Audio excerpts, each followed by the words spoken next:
తెలంగాణ, ఆంధ్రప్రదేశ్ ఈ రెండు రాష్ట్రాల్లో ఉద్యోగాల వేట అనేది ఒక పెద్ద సవాల్గా మారింది. ప్రభుత్వాలేమో లక్షల కోట్ల పెట్టుబడులు, వేల ఉద్యోగాలు అని ప్రకటిస్తున్నాయి.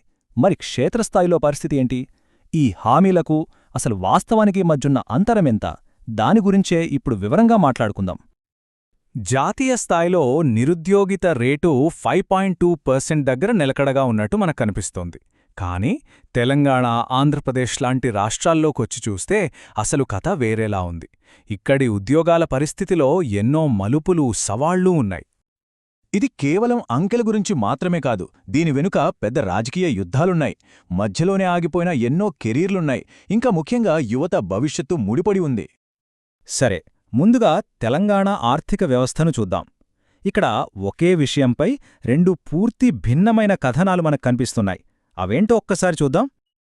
ప్రతిపక్ష బీఆర్ఎస్ పార్టీ ఏమంటోందంటే, ప్రస్తుత కాంగ్రెస్ ప్రభుత్వం వల్ల రాష్ట్ర ఆర్థిక వ్యవస్థ మొత్తం పడిపోయిందని తీవ్రంగా ఆరోపిస్తోంది. వాళ్ల వాదనకు బలంగా వాళ్లు చూపిస్తున్నది ప్రభుత్వ లెక్కలనే. గత బీఆర్ఎస్ హయాంలో ఆదాయం భారీగా పెరిగితే ఇప్పుడు కాంగ్రెస్ పాలనలో ఏకంగా 1.18% తగ్గిపోయిందని ఎత్తిచూపుతున్నారు. మరి దీనికి అధికార పార్టీ సమాధానమేంటి? వాళ్లు ప్రపంచ వేదికల మీద సాధించిన పెద్ద పెద్ద పెట్టుబడి ఒప్పందాల గురించి మాట్లాడుతున్నారు. ఉదాహరణకు 2024 దావోస్లో జరిగిన వరల్డ్ ఎకనామిక్ ఫోరంలో ఏకంగా 1 కాదు 2 కాదు 1.79 లక్షల కోట్ల రూపాయల పెట్టుబడి హామీలను సాధించామని ప్రభుత్వం ప్రకటించింది. ఇది చాలా పెద్ద మొత్తం గదా. ఈ పెట్టుబడులతో రాష్ట్ర ఆర్థిక వ్యవస్థను మార్చేయాలని, దాదాపు 80,000 కొత్త ఉద్యోగాలు సృష్టించాలని లక్ష్యంగా పెట్టుకున్నారు. అయితే ఇక్కడే కథలో అసలు మలుపు. ఈ పెద్ద పెద్ద వాగ్దానాలు ఒకవైపుంటే, క్షేత్రస్థాయిలో కొత్త పరిశ్రమల ఏర్పాటు డేటా చూస్తే మాత్రం పరిస్థితి కాస్త ఆందోళనకరంగా కనిపిస్తోంది. ఈ టేబుల్ చూస్తే మనకే విషయం అర్థమవుతుంది. చూడండి, గత 3 ఏళ్లుగా కొత్తగా వస్తున్న పెట్టుబడుల విలువ, అలాగే హామీ ఇస్తున్న ఉద్యోగాల సంఖ్య కూడా ఎలా తగ్గుతూ వస్తుందో. 2023-24లో 84,000 పైగా ఉద్యోగాలు వస్తాయని అంచనా వేస్తే 2025-26 నాటికి ఆ సంఖ్య కేవలం 23,000కు పడిపోయింది. అంటే భారీ తగ్గుదల కనిపిస్తుంది. సరే, ఈ పెద్ద పెద్ద అంకెలు, ఆర్థిక వ్యవస్థ సంగతి పక్కన పెడదాం. అసలు ఒక ప్రభుత్వ ఉద్యోగం కోసం ప్రయత్నించే సగటు అభ్యర్థి పరిస్థితి ఏంటి? వాళ్ల ప్రయాణం ఎంత కష్టంగా ఉందో ఒకసారి చూద్దాం. చూడండి, రెండు రాష్ట్రాల్లోనూ అంతే. ఎంతో కష్టపడి ప్రిపేర్ అవుతారు. కానీ ప్రధాన నియామక ప్రక్రియలన్నీ కూడా అవకతవకల ఆరోపణలతో నిండిపోయి ఏళ్ల తరబడి కోర్టు కేసుల్లో నలిగిపోతున్నాయి. దీనికి బెస్ట్ ఉదాహరణ తెలంగాణలోని టీఎస్పీఎస్సీ గ్రూప్ 1 పరీక్ష. చూడండి, 2024లో పరీక్ష జరిగితే ఆ తర్వాత ఫలితాలు, కోర్టు కేసులు, తీర్పులు ఇలా సంవత్సరాలు గడిచిపోతూనే ఉన్నాయి. పాపం అభ్యర్థుల భవిష్యత్తు మొత్తం కోర్టు తీర్పులపైనే ఆధారపడి ఉంది. అంతేకాదు, అంతిమ తీర్పునకు లోబడి అని ఒక కండీషన్ పెడతారు. అంటే ఏంటి? పరీక్ష పాసై ఉద్యోగం వచ్చినా సరే ఫైనల్ కోర్ట్ జడ్జ్మెంట్ వచ్చేవరకు ఆ జాబ్ ఉంటుందో పోతుందో తెలీదు.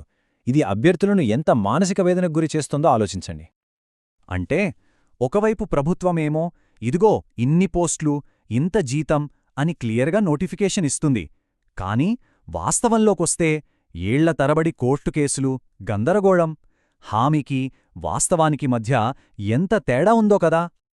సరే, ప్రభుత్వ ఉద్యోగాల కథ ఇలా ఉంటే ప్రైవేట్ రంగంలో పరిస్థితి ఏమైనా బాగుందా? అక్కడ మరో పెద్ద సమస్య ఉంది. అదే స్కిల్ గ్యాప్. అంటే కంపెనీలకు కావలసిన స్కిల్స్ మన యువతలో లేకపోవడం. పరిశ్రమల పెద్దలు కూడా ఇదే మాట చెప్తున్నారు. కాలేజీల్లో నేర్పించే చదువులకు మాకు ఇండస్ట్రీలో కావాల్సిన టెక్నాలజీకి సంబంధమే ఉండట్లేదు అని అంటున్నారు. ఇదే అసలు సమస్య. ఈ స్లైడ్లో చూడండి, ఒకవైపు మన ఐటీఐలలో ఇంకా పాతకాలం కోర్సులే నేర్పిస్తుంటే, మరోవైపు సాఫ్ట్వేర్ కంపెనీలేమో జనరేటివ్ ఏఐ, క్లౌడ్ కంప్యూటింగ్ లాంటి లేటెస్ట్ టెక్నాలజీస్ తెలిసిన వాళ్లకోసం చూస్తున్నాయి. ఈ గ్యాప్ చాలా పెద్దది. ఈ సమస్యను గుర్తించిన తెలంగాణ ప్రభుత్వం దీన్ని పరిష్కరించడానికి ఒక పెద్ద ప్లాన్తో ముందుకొచ్చింది. టాటా టెక్నాలజీస్తో కలిసి ఏకంగా 6,000 కోట్ల రూపాయలతో ఐటీఐలను మొత్తం ఆధునీకరించే ప్రాజెక్టును మొదలుపెట్టింది. ఈ గ్యాప్ని పూరించడానికి ప్రభుత్వాలు కేవలం ఐటీఐల మీదే కాదు, ఇంజనీరింగ్ స్టూడెంట్స్, డిగ్రీ స్టూడెంట్స్, నిరుద్యోగ యువత ఇలా అందరినీ దృష్టిలో పెట్టుకుని రకరకాల స్కీమ్స్ తీసుకొస్తున్నాయి. సరే, మనం ఇప్పటిదాకా చూసిన విషయాలన్నీ ఒకచోట చేర్చి చూస్తే మనకొక విషయం స్పష్టంగా అర్థమవుతోంది. అదేంటంటే, హామీకి వాస్తవానికి మధ్య ఒక పెద్ద యుద్ధమే జరుగుతోంది. ఒకవైపేమో రికార్డు స్థాయిలో పెట్టుబడులు తెస్తున్నామని ప్రకటనలు, మరోవైపేమో క్షేత్రస్థాయిలో తగ్గుతున్న పారిశ్రామిక అనుమతులు.